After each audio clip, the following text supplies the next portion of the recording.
from the past embodied in people of the present, or something like that. The Indiana County Historical and Genealogical Society has an annual event coming up that we really enjoy bringing to you each year. Our conversation with Jonathan Bogert and Mary Jo Bowes, brought to you by Marcus & Mack, a law firm representing injured people. Morning, folks. Good morning, Todd. Thanks for having us. It's good to have you both with us. Jonathan, you see what Mary Jo brought me. Oh, yes, some wonderful sweet treats. Brought me Yes. brownies. A preview. Yes. A preview, you say, which must mean... Well, don't forget, there's also cucumber sandwiches. Don't forget the cucumber. Yeah, I remember those from last year talking about Yes. this, or the year before. Whenever it was the last time, there was a pandemic between now and then. I think the last tea we had was a spring tea of, I think, 2019. So that was Wow. It was a long time ago. Yes. Oh, dear. Really? So it's good to be back. Yeah, Serving well, tea once more. That is the topic of our conversation today. The Historical and Genealogical Society is going to have it's women's tea, Jonathan. Yes, the annual Victorian Ladies Tea. Mm-hmm. So that's taking place September 18th. That's coming up real quick on Saturday here. Yeah. From 2 p.m. to 4 p.m. Mm-hmm. And for those folks who aren't familiar, the typical schedule for that event involves we invite people in. There's some, there's dressing on the table. It's set up real nice in the Silas Clark house. It's lovely. Beautifully done. Mm-hmm. And a lot of effort has gone into decorating it and arranging it.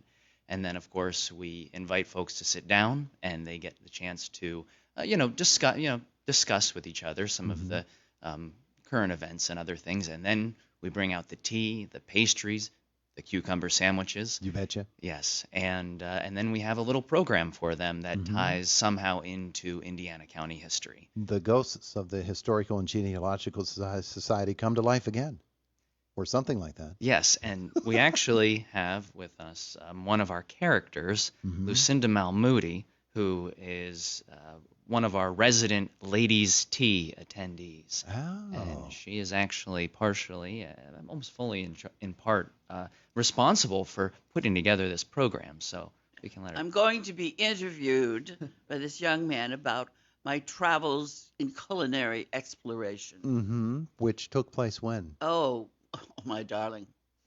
For years now. I mean, it began when I was just a young lady coming out as a debutante. And then it hasn't stopped. Mm-hmm. Wow. Italy, Ireland. You've been everywhere. France. Wow. Cape Cod. Jonathan, are you going to do this in character as well? I am going to be, I believe, part of this. We have a script put together, so I will be mostly myself for the event. I'll be bouncing back and forth between different roles throughout the day. So. He's also going to do some Shakespeare. Oh. He and Liz Ann Porter are going to do some readings from Much Ado. Much Ado, yes. Mm-hmm. Yes. What a wonderful wonderful We're calling thing. it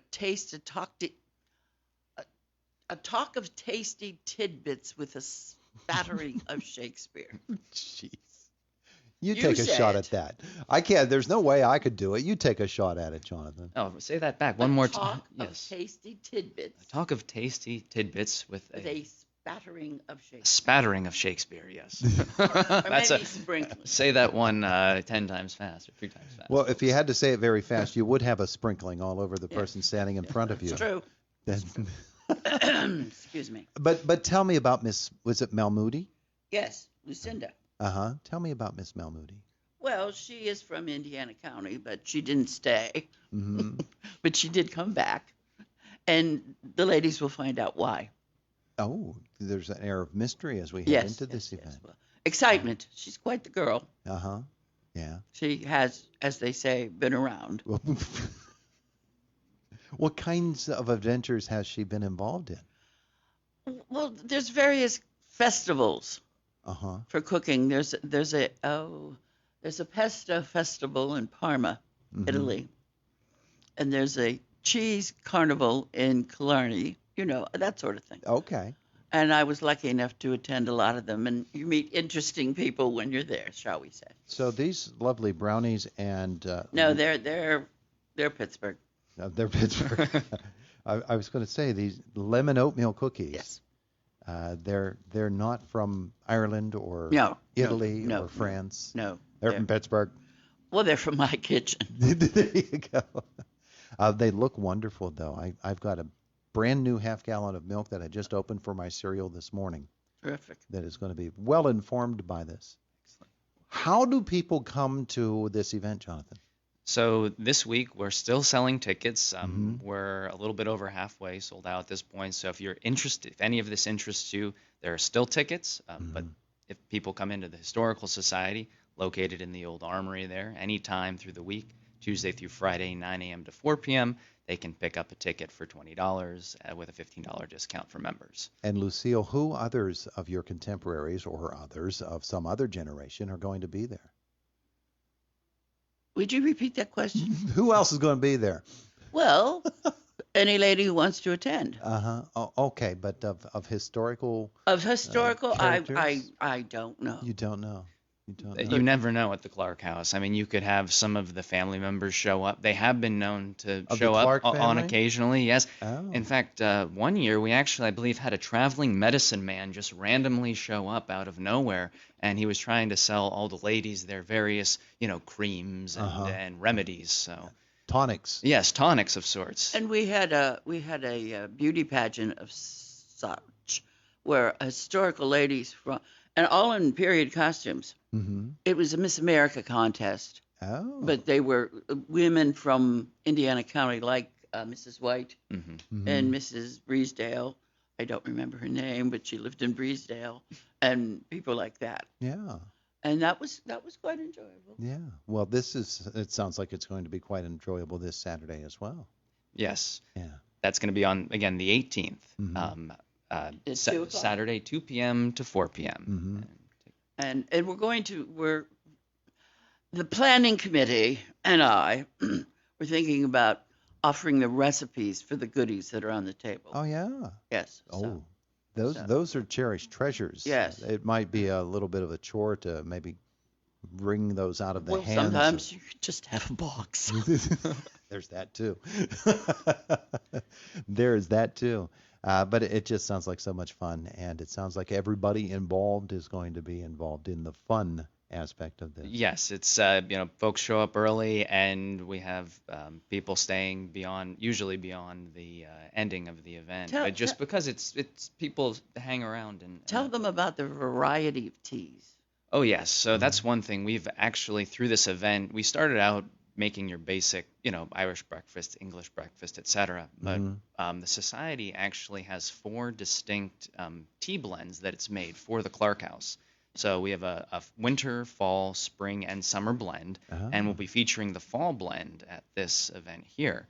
And that includes bits of cinnamon and, pieces, other items within black tea. So it's a nice flavored, very popular tea among the ladies. But there'll be a good sampling. We'll actually have an iced tea this time around. So And lemonade. Lemonade. Lemonade. Absolutely. And I mean, we make gallons of tea, and these ladies put the tea down. Yes, they can put the tea down pretty handily. They can handle their tea? And Yes. It's 8 ladies to a table. Uh-huh. So, I mean, the volunteers that are serving them do a fabulous job of keeping those pots going. Yeah, I would guess it would. And the plates filled. It would be a chore. Eight ladies to a table. Oh, well, that's the challenge. That's Yeah. the challenge. Yeah. But we have wonderful volunteers that do a great job of making sure that's all taken care of. Yeah. Well, it's a fun event. It sounds like something that people will really enjoy. It really is fun, Todd. Yeah. And to be clear, And involved in it. I started out just as a attending, Uh-huh. and then somehow they asked me if I could be a nasty old lady, and I said, "What makes you think I could be a nasty old lady?" And hence Lucinda was born. So they went against type and asked you to be a nasty old lady. and Observation. and there you.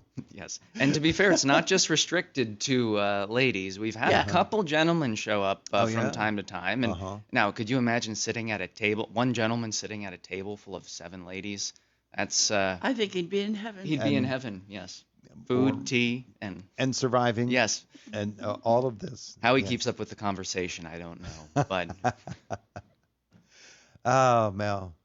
It is just, and you've got the best in terms of directing and writing and making this all come together. It sounds like you're just going to have a blast. No, Shakespeare's some of the writing. Yeah, well, Is Shakespeare. yeah, he's a little okay, and Much Ado is just a little bit okay. It's a wonderful play. But it's really quick, is. it's snappy, it has It's some good. It's man versus woman. That's what makes it so good. Yeah, yeah, it is. It is really wonderful. Beatrice and Benedict.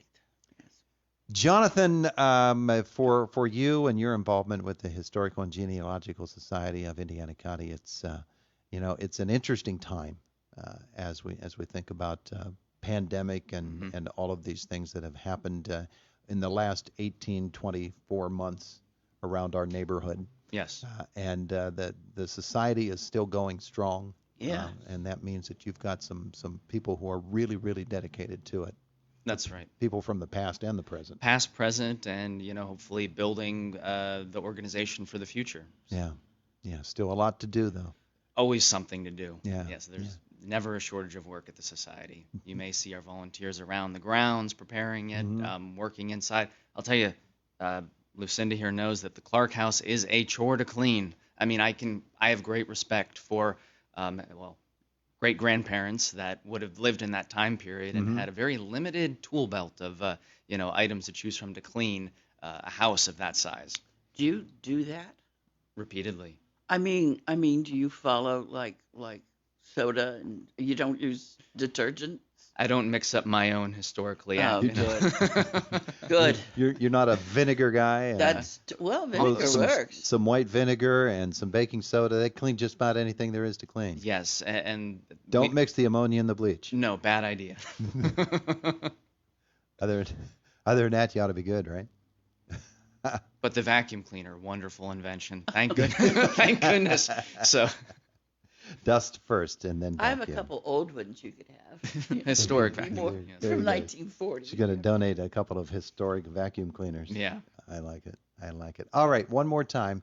Ticket information. Folks want to come to this on Saturday. Yes. So again, the event is Saturday, September 18th. That's this Saturday, 2 p.m. to 4 p.m. And folks are welcome to stop by the society anytime this week between Tuesday and Friday to pick up their tickets for $20. And that's between 9 a.m. and 4 p.m. at the Old Armory. Again, you can stop by this week to buy your ticket between 9 a.m. and 4 p.m. at the Historical Society at 6th and Wayne. Lucinda Mal Moody, so good to make your acquaintance again. Oh, thank you. Jonathan thank you. Bogert, Todd, thanks for good having to us. see you again, too. It is the voice of Indiana County, WCCS 101.1 FM and AM 1160. Fox News is up next. A frank conversation with Ron Spinelli, Director of Admissions and Family Liaison at the Gardens at Indiana. So, Ron, the obvious question, what is a memory care facility? Great question. A memory care facility is a secured personal